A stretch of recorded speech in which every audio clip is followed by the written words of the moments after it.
Bismillahirrahmanirrahim. Assalamualaikum warahmatullahi wabarakatuh. Waalaikumsalam warahmatullahi wabarakatuh. Gimana kabarnya? Sehat semua? Alhamdulillah, Bu. Alhamdulillahirrahmanirrahim. Ya, seperti biasa, sebelum kita memulai pelajaran pada siang hari ini, alangkah lebih baiknya kita berdoa terlebih dahulu. Berdoa dimulai. Ya, berdoa selesai. Terima kasih. Ya, sambil Ibu absen terlebih dahulu ya. Yang pertama ada Zulfa. Hadir, Bu. Gayu. Hadir, Bu. Fauzan. Hadir. Razif. Hadir. Meta. Hadir, Bu. Nevi. Hadir, Bu. Ya, alhamdulillah hadir semua ya. Selamat, hari ini kalian sudah resmi jadi anak kelas 9. Berarti tinggal 1 tahun lagi kalian berada di bangku SMP. Nah, di masa pandemi ini, untuk nantinya ujian nasional kita masih nunggu kebijakan dari pemerintah. Tetapi kalian tetap harus belajar dan juga berdoa kepada Tuhan Yang Maha Esa. Karena kesuksesan itu tergantung dari usaha kalian masing-masing, seperti itu. Selama pandemi ini, gimana? Kalian merasa bosan nggak di rumah? Bosan, Bu. Bosan, Bu. Iya, tapi untuk keselamatan bersama, kita tetap harus di rumah aja, ikuti himbauan pemerintah, dan apabila keluar, hendaknya menggunakan masker dan tetap jaga jarak. Seperti itu ya. Pada awal pembelajaran PKN di kelas 9 ini, kalian akan diajarkan tentang materi dinamika perwujudan Pancasila. Langsung saja Ibu share PPT-nya.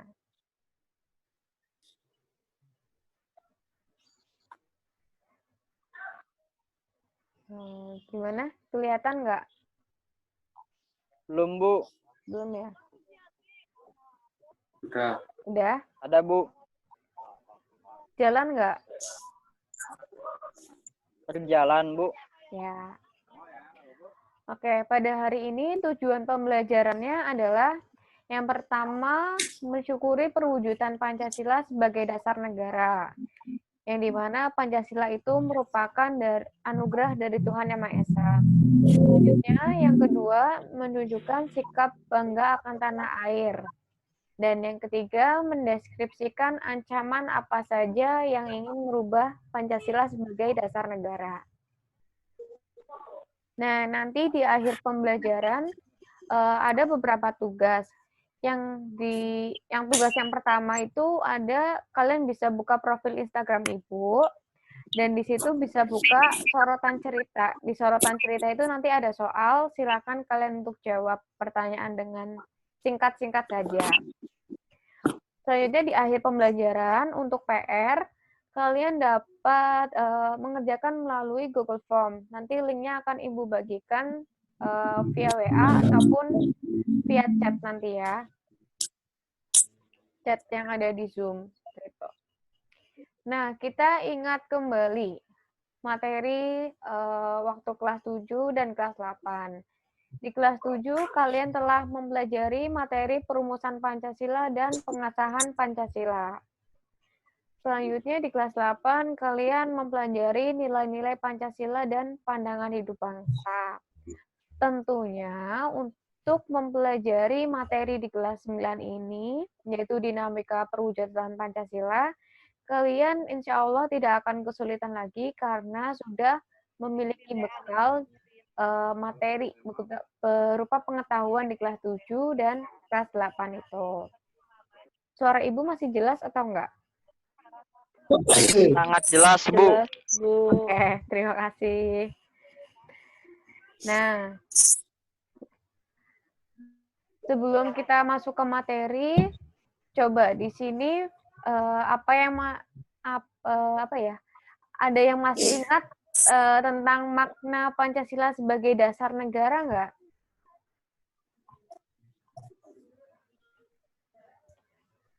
Pancasila sebagai dasar negara. Ya, apa Mbak? Pancasila sebagai dasar negara maknanya adalah Pancasila sebagai dasar atau fondasi utama dalam mengatur bangsa Indonesia. Iya, betul sekali. Jadi Pancasila itu sebagai acuan ataupun dasar ya bagi bangsa Indonesia. Selanjutnya, kalau Pancasila sebagai pandangan hidup bangsa, siapa yang tahu artinya itu apa?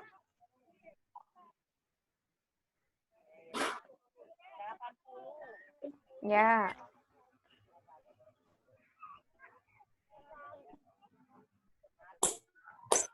halo? Apa artinya Pancasila sebagai pandangan hidup bangsa?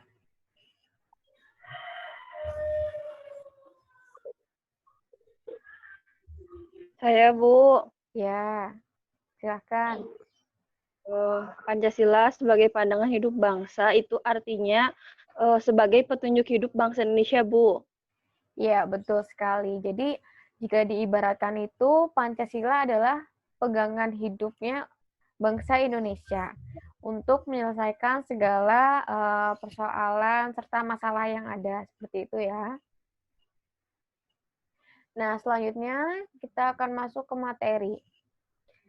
Kedudukan Pancasila sebagai dasar negara dan pandangan hidup bangsa ini telah disepakati oleh seluruh bangsa Indonesia. Akan tetapi dalam perwujudannya banyak sekali mengalami pasang surut. Bahkan sejarah kita mencatat bahwa pernah ada upaya untuk mengganti dasar negara kita yaitu Pancasila dengan ideologi lainnya. Upaya ini tentunya dapat digagalkan oleh bangsa Indonesia itu sendiri. Meskipun demikian, tidak berarti ancaman itu sudah berakhir. Tetapi kita menghadapi ancaman yang lain, seperti sebagai contoh di masa pandemi ini, kita juga sedang diuji. Terus juga era globalisasi seperti itu ya, itu juga dapat menjadi ancaman bagi nilai-nilai Pancasila. Lalu selanjutnya, kita lihat dulu di awal kemerdekaan. Pada periode ini, penerapan Pancasila sebagai dasar negara dan pandangan hidup mengalami berbagai masalah. Ada upaya-upaya untuk mengganti Pancasila sebagai dasar negara dan terdapat juga penyimpangan terhadap nilai-nilai Pancasila. Apa saja? Yang pertama, ada pemberontakan Partai Komunis Indonesia di Madiun. Pemberontakan ini terjadi pada tanggal 18 September 1948. Pemberontakan ini dipimpin oleh Musso. Tujuan utama dari adanya pemberontakan ini karena ingin mendirikan negara Soviet Indonesia, yaitu negara yang berideologi komunis. Dengan kata lain, pemberontakan ini tentunya ingin mengganti Pancasila sebagai dasar negara kita dengan paham komunis. Dan selanjutnya, yang kedua ada pemberontakan Darul Islam atau Tentara Islam Indonesia. Pemberontakan Darul Islam ini dipimpin oleh Kartosuwiryo. Pemberontakan ini ditandai dengan didirikannya Negara Islam Indonesia atau yang disebut NII pada tanggal 7 Agustus 1949. Tujuan utama dari didirikannya NII ini adalah ingin mengganti Pancasila dengan negara Islam atau dengan ideologi Islam. Seperti itu. Jika tadi di PKI ingin mengganti dengan ideologi komunis, di pemberontakan Darul Islam ini ingin mengganti Pancasila dengan syariat Islam. Akan tetapi pada kenyataannya gerakan ini bertentangan dengan Islam karena mereka itu melakukan perusakan, pembakaran rumah dan juga melakukan penganiayaan terhadap penduduk. Yang ketiga, Pemerintah Revolusioner Republik Indonesia atau PRRI. Nah, PRRI ini dipimpin oleh Syarifuddin dan juga ada Perjuangan Rakyat Semesta atau Pemesta. Ini dipimpin oleh Samuel pada tahun 1957 sampai 1958 di Sumatera dan Sulawesi. Ya. Selanjutnya kita masuk pada Orde Lama pada tahun 1959 sampai 1966. Periode ini dikenal dengan periode demokrasi terpimpin.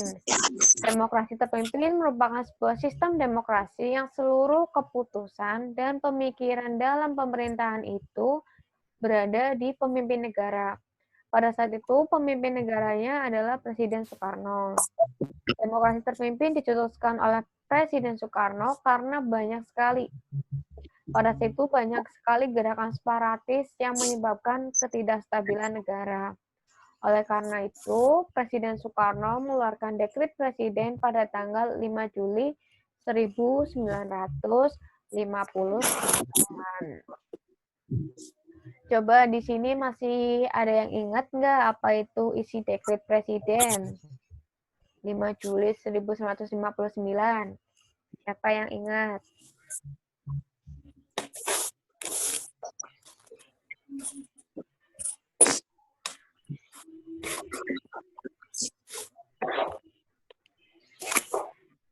Isi dekret presiden, ada yang masih ingat?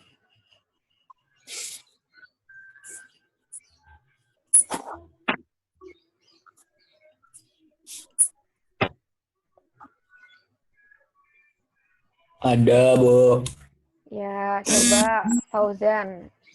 Isi dekret presiden apa aja? Isi dekret presiden 5 Juli 1959 yaitu berlakunya kembali Undang-Undang 1945, pembubaran konstituante, akan dibentuk MPRS dan DPAS.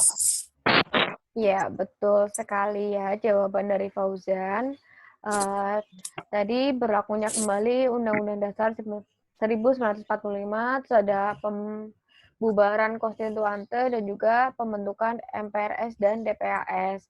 Nah, tetapi pada saat berlakunya kembali Undang-Undang Dasar 1945,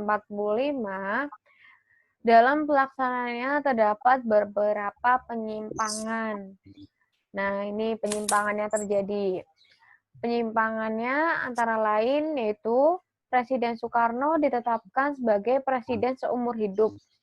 Berdasarkan hal inilah menyebabkan kekuasaan presiden semakin besar dan tentunya tidak terbatas. Selanjutnya yang kedua, Presiden mengeluarkan penetapan yang membubarkan DPR hasil pemilu 1955. Dan yang ketiga, Presiden membentuk MPRS yang anggotanya terdiri atas anggota DPR, GR, utusan daerah, utusan golongan, dan semuanya itu diangkat serta diperhatikan oleh Presiden. Sekarang kita lihat pada masa Orde Baru. Pada masa Orde Baru ini, demokrasi terpimpin berada di bawah pimpinan Soeharto. Presiden Soeharto sebagai tokoh utama Orde Baru dipandang rakyat sebagai seorang yang mampu mengeluarkan bangsa ini dari keterpurukan. Karena apa? Pada saat itu beliau berhasil membubarkan PKI, yang dimana PKI itu adalah musuh utama negeri ini, begitu. Terus pada masa ini pula kebebasan politik dibatasi dan jumlah partai politik hanya ada 3 partai waktu itu. Ada P3, Golkar, serta PDI. Selanjutnya, selain itu kebebasan pers juga dibatasi. Selain kebebasan pers juga dibatasi, terdapat beberapa pelanggaran HAM. Apabila ada seseorang yang tidak mengikuti kebijakan pemerintah ataupun menentang kebijakan pemerintah, orang itu tidak beberapa lama bisa dihilangkan. Atau dulu itu ada yang namanya Petrus, namanya penembak misterius untuk orang-orang yang ibaratnya istilahnya tidak manut dengan pemerintah. Seperti itu ya. Nah, sekarang kita lihat pada masa reformasi. Pada reformasi ini, penerapan Pancasila sebagai dasar negara terus menghadapi berbagai tantangan. Penerapan Pancasila tidak lagi dihadapkan dengan pemberontakan-pemberontakan seperti yang telah Ibu jelaskan tadi, tetapi lebih dihadapkan pada kondisi di mana kehidupan masyarakat saat ini serba bebas, seperti munculnya pergaulan bebas, peredaran narkoba, minuman keras, juga tawuran, entah itu pelajar atau tawuran antar suku, karena itu sering terjadi ya. Oleh karena itu, kita juga harus senantiasa menjaga toleransi agar hal itu tidak terjadi lagi. Nah, selanjutnya, Ibu akan mengajak kalian untuk menonton video terlebih dahulu. Silahkan kalian amati. Video ini nantinya akan menjadi tugas kalian untuk mengerjakan soal yang ada di Instagram Ibu. Seperti itu ya. Untuk tugasnya jelas nggak? Maksudnya.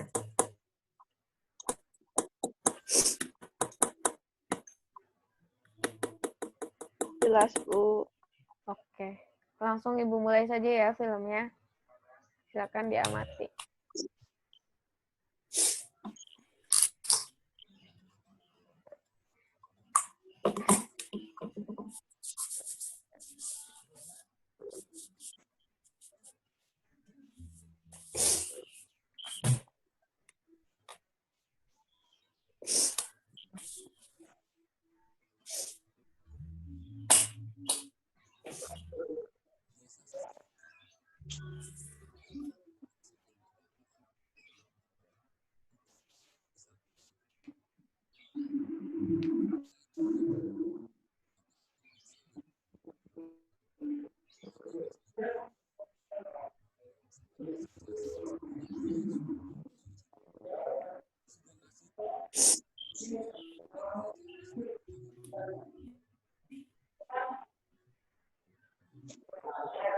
Ngelek.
Ngelek, Bu.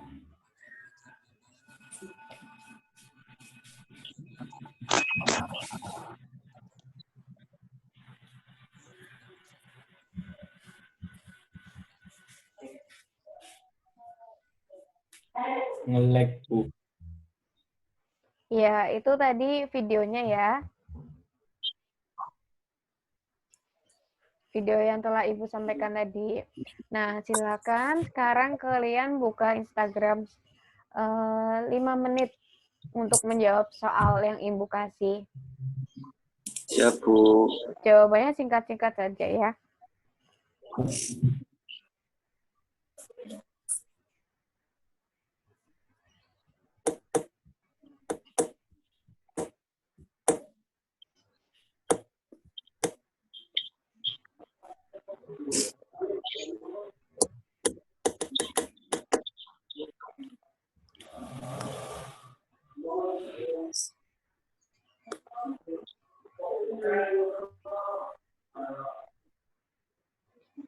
Ya, sudah semua ya. Ibu lihat jawabannya di sini bagus-bagus semua. Nah, betul sekali apa yang dikatakan oleh di sini oleh Mbak Zulfa bahwa tadi dari video yang dapat kita ambil adalah tentang toleransi di Kampung Pancasila. Dan juga ada Mas Fauzan yang menjawab yang perlu kita contoh adalah kerukunan umatnya untuk menjaga Indonesia. Terus selanjutnya ada Mbak Nevi menjawab katanya harmoni kerukunan antar umat beragama di Desa Balun patut dicontoh oleh kita semua. Iya, betul sekali apa yang dikatakan. Memang kerukunan antar umat beragama di Desa Balun atau disebut Kampung Pancasila itu perlu kita contoh. Di sana ada 3 agama yang berkembang, yaitu Islam, Kristen, dan Hindu. Tempat ibadah mereka itu saling berdekatan satu sama lain.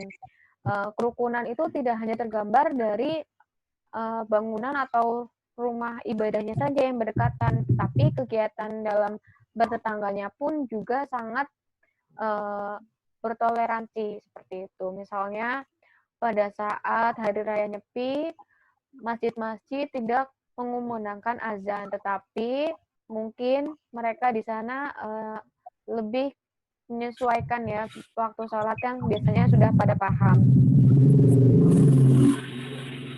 Oh, ada motornya siapa itu? Dilanjut ya di sini ya. Apakah Lanjut, ada Bu. yang ingin ditanyakan? Lanjut. Tidak. Oke, lanjut saja. Selanjutnya kita pelajari tentang dinamika nilai-nilai Pancasila sesuai dengan perkembangan zaman. Setelah tadi kita mempelajari ancaman, sekarang kita melihat dinamika Pancasila sesuai perkembangan zaman. Yang pertama, diterimanya Pancasila sebagai dasar negara dan pandangan hidup bangsa membawa konsekuensi bahwa nilai-nilai Pancasila dijadikan sebagai pedoman bagi penyelenggaraan negara Indonesia. Nilai dasar itu adalah nilai ketuhanan, nilai kemanusiaan, nilai persatuan, nilai kerakyatan, dan nilai keadilan. Nilai-nilai dasar inilah yang dapat menyesuaikan dengan perkembangan zaman. Nilai-nilai tersebut tetap dapat diterapkan dalam berbagai kehidupan dari masa ke masa. Karena itulah Pancasila merupakan ideologi yang bersifat terbuka. Ideologi tersebut bersifat terbuka karena dapat mendorong terjadinya perkembangan pemikiran baru tentang ideologi tersebut. Jadi ideologi itu dapat berkembang sesuai perkembangan zaman, tetapi tidak kehilangan jati dirinya. Seperti itu ya. Ya, Bu. Nah, selanjutnya kita lihat perwujudan nilai-nilai Pancasila. Yang pertama ada nilai ketuhanan, yaitu merupakan bentuk hubungan warga negara dengan Tuhan Yang Maha Esa. Kedua, ada nilai kemanusiaan. Nilai kemanusiaan ini diwujudkan melalui hubungan warga negara dan sesama manusia sebagai makhluk sosial. Yang ketiga, ada nilai persatuan. Nilai persatuan ini diwujudkan melalui hubungan warga negara dengan bangsa dan negaranya sebagai insan politik. Selanjutnya ada yang keempat, nilai kerakyatan. Nilai kerakyatan diwujudkan melalui hubungan warga negara dengan pemerintahan. Dan yang terakhir ada nilai keadilan, diwujudkan melalui hubungan warga negara dengan kesejahteraan serta keadilan dalam kehidupan berbangsa ataupun bernegara. Seperti itu ya. Nah, tadi setelah apa yang Ibu sampaikan, apakah ada yang ingin ditanyakan? Izin bertanya, Bu. Iya, silakan. Meta. Apa yang terjadi kalau bangsa Indonesia sampai kehilangan jati dirinya, Bu? Iya, pertanyaan yang bagus sekali ya. Jadi, apa yang terjadi jika bangsa Indonesia itu kehilangan jati dirinya? Tentunya, jika bangsa ini sampai kehilangan jati dirinya, bangsa ini bisa jatuh. Dan lebih parahnya lagi, kita bisa kembali dijajah. Oleh karena itu, kita harus senantiasa mengimplementasikan nilai-nilai Pancasila. Seperti itu ya. Apakah ada yang ingin ditanyakan lagi? Tidak ada ya.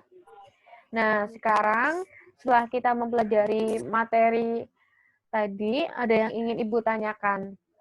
Tadi ancaman apa saja yang ingin merubah Pancasila sebagai dasar negara kita?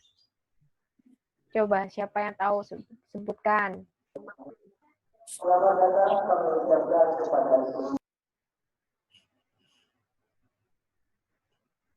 Apa saja?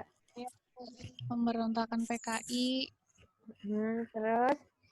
pemberontakan PRRI, Ya. dan penyimpangan terhadap Undang-Undang Dasar 1945. Ya, betul sekali ya. Tadi ada pemberontakan PKI, pemberontakan PRRI, dan juga penyimpangan terhadap Undang-Undang Dasar 1945. Untuk mencegah hal itu terjadi lagi, kita harus mengamalkan nilai Pancasila dalam setiap kehidupan kita, dalam kegiatan sehari-hari kita. Tadi Ibu juga menyebutkan bahwa Pancasila itu merupakan ideologi terbuka. Ada yang tahu apa itu artinya?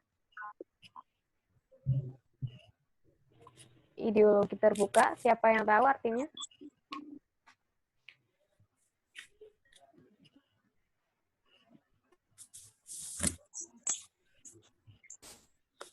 Oh, Bu. Ya, Jadi ya silahkan. Fauzan tadi apa ya mau jawab? Ideologi terbuka itu ideologi tersebut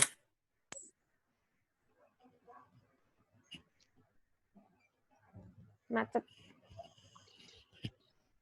perkembangan masyarakat. Iya, betul. Betul sekali. Jadi ideologi terbuka itu artinya ideologi dapat berkembang sesuai dengan perkembangan masyarakat. Tapi yang perlu digarisbawahi di sini adalah ideologi tersebut tetap tidak kehilangan jati dirinya. Seperti itu ya. Ternyata pintar-pintar sekali ya jawabannya. Nah, Iya, Bu. alhamdulillah hari ini Ibu rasa cukup ya. Alhamdulillah. Ya. Ya, kesimpulan pada pagi hari ini, siang hari ini tadi Pancasila sebagai dasar negara kita tidak dapat tergantikan dan kita harus mengamalkan nilai-nilai Pancasila itu setiap hari. Untuk tugasnya jangan lupa dikerjakan. Ibu akan bagikan via WhatsApp ya. Coba sebentar, Ibu akan share linknya di sini.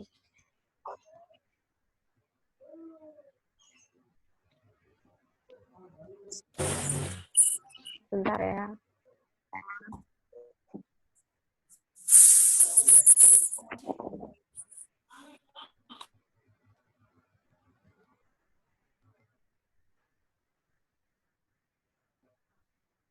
Macet ternyata.